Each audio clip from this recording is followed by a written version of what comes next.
Chancellor Christ, Speaker Bob Haas, parents, friends, and family, welcome. And graduates of 2019, congratulations, you made it. 엄마, 아빠, 사랑해요. We entered into this university wide-eyed and mystified, expecting and fearing the big changes that would take place in our lives. Throughout college, we may have experienced losses, or L's, for those in the know, like the L we took when PG&E cut off campus power during fire season, or the L we took when we got our first computer science midterm back in 61A. However, through our L's, we have grown in numerous ways, and I would like to share with you a piece of my journey.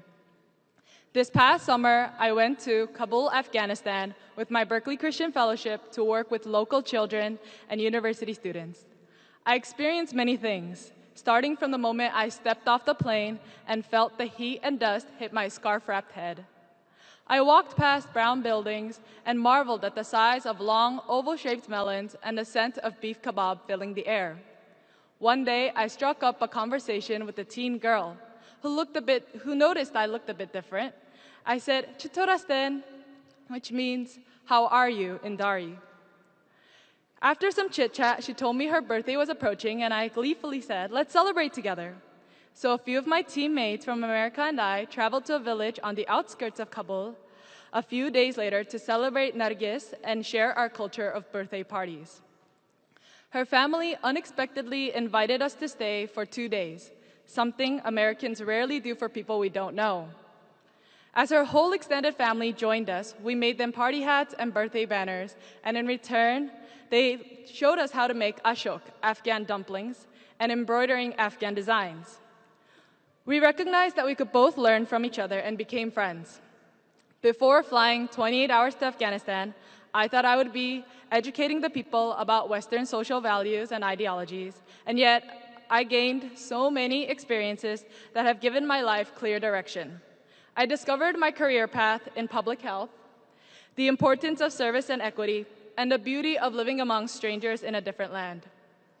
I learned that you can live with less and that refugees are people just like us with everyday wants and needs.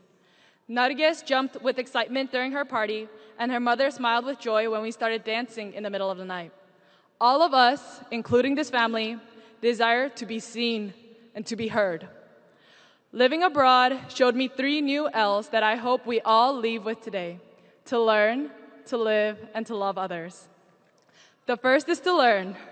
Never stop learning. You came here to learn, and I encourage you to keep learning when you leave. Here, I will provide you with the classic Dr. Seuss quote that comes with every graduation speech.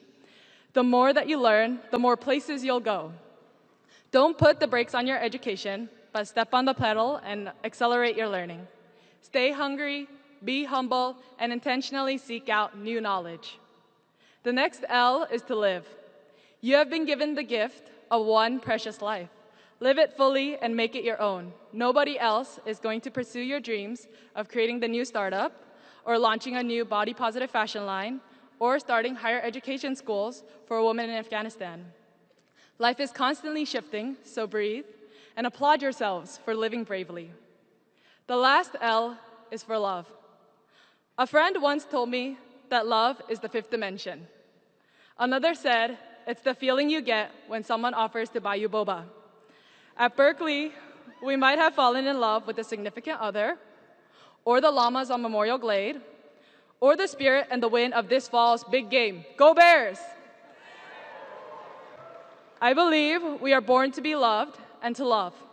Jesus said, love your neighbors, love your enemies. Build connections with those around you, whether that's your neighbor across the street, or across the border in Mexico, or across oceans in Afghanistan. We have received the power to love. So, act with patience and kindness, rejoice in each other's joys, forgive when things get hard, and make sacrifices. As others have sacrificed themselves for us to be here today, may we also take the bold step of offering our lives to share this power to love for all. Fellow Bears, may we grow with each new L that comes our way and strive to learn, live, and love our neighbors and our enemies. in the ever-expanding light of Berkeley. Fiat Lux. Thank you, and to the class of 2019, congratulations, we made it.